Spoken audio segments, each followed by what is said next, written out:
Welcome to the Explainer. Right off the bat, we're getting into something totally radical today.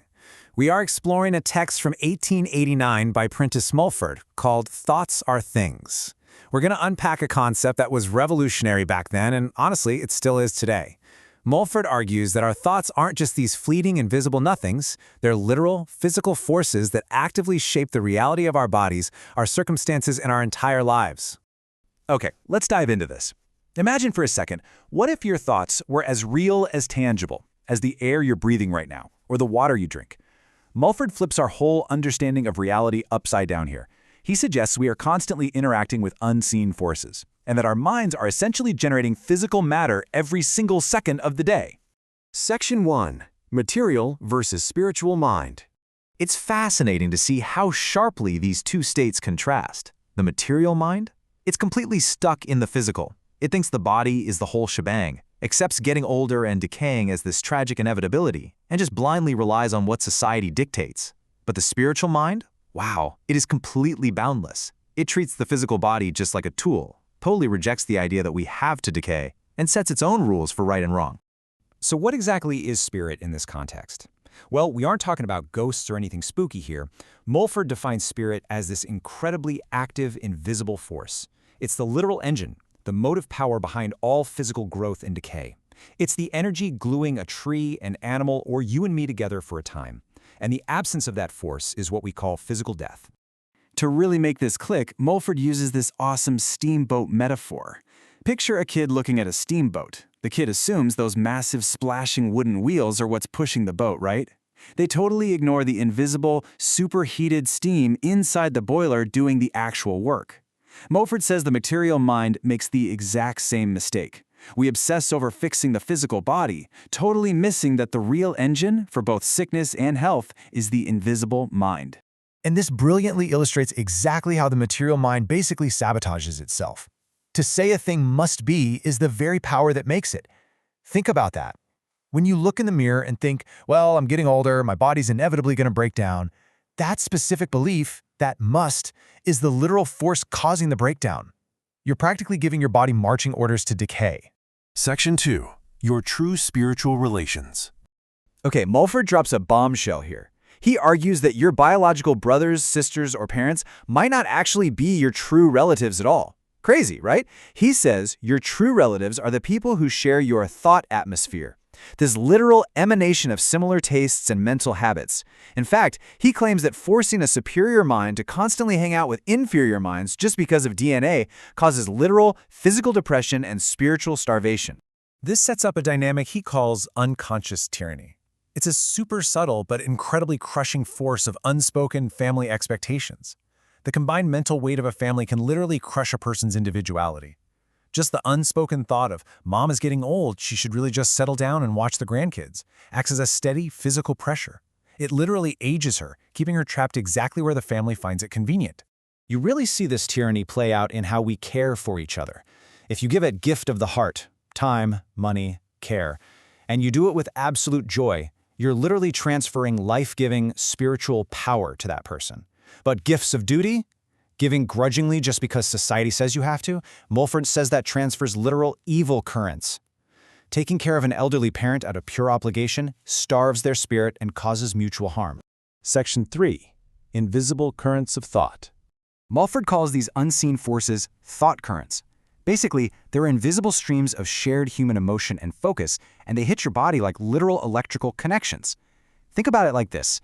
If you're feeling super down or blue, you aren't just sad in a vacuum. You've literally plugged your brain into a massive global battery of every other sad person on the planet, and that current is just flooding into you. We are constantly swimming in different currents: fear, sickness, or on the flip side, success and wisdom. And listen to this. He specifically calls out gossip.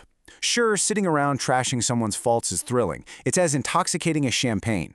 But by tuning into that frequency, you are pulling a toxic, sickly thought current directly into your physical body, and you will eventually pay a deadly physical toll for that quick buzz. It's wild how specific this gets. Mulford writes, "The mania for cheapness lies in the thought current of fear and failure." If you're constantly obsessed with penny pinching and cheapness out of fear, you plug straight into the failure current. It acts like a literal force field. You repel successful people because their current of dash and courage literally cannot mix with your current of fear. To put it in perspective, he uses another amazing metaphor. Humanity is basically a bunch of kids staring at a windmill. We think the miller inside is manually cranking those massive blades, completely blind to the fact that the invisible wind is doing all the heavy lifting.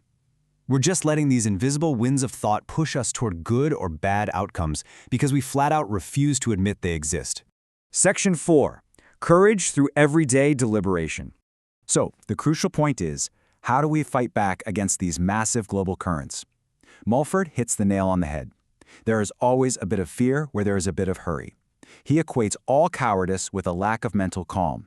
If you're constantly rushing your breakfast, rushing to the train, rushing through your chores, you are actively training your brain to live in a perpetual state of panic. Building real, unshakable courage doesn't start with some massive heroic act. It starts right in your daily routine. Step 1, do not rush the small stuff. If you drop a pin or need to tie your shoe, don't hastily snatch at it while stressing about a meeting you have in an hour. Concentrate 100% of your energy solely on that single physical act. Stop living in the next hour's anxieties, and you build massive reserves of courage. He shares this great story about a washerwoman to prove the point. If you tell an overworked, habitually panicked washerwoman she should start her own business, she completely freaks out. She lumps every single imaginary financial fear into one giant, terrifying monster and backs away. But a deliberate woman, she's trained her mind. She calmly entertains the idea, takes one single focused step forward, and eventually builds an empire. Section 5. The power of looking forward. Okay, buckle up, because this is probably the most provocative idea in the whole text. Mulford says regret is literally an inverted force. When we get nostalgic, mourning the past, or wishing for the good old days, we are doing immense spiritual damage. He says that living in past memories is literally fastening the corpses of your dead selves all over your current body. That's what leads directly to physical aging. Because the spirit itself, it never actually ages.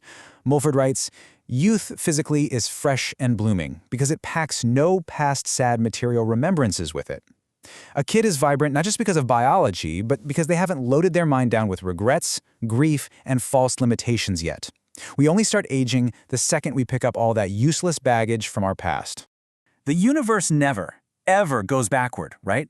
So your mind shouldn't either. Mulford argues our true, literal heritage is eternal youth, continuous growth, and joy.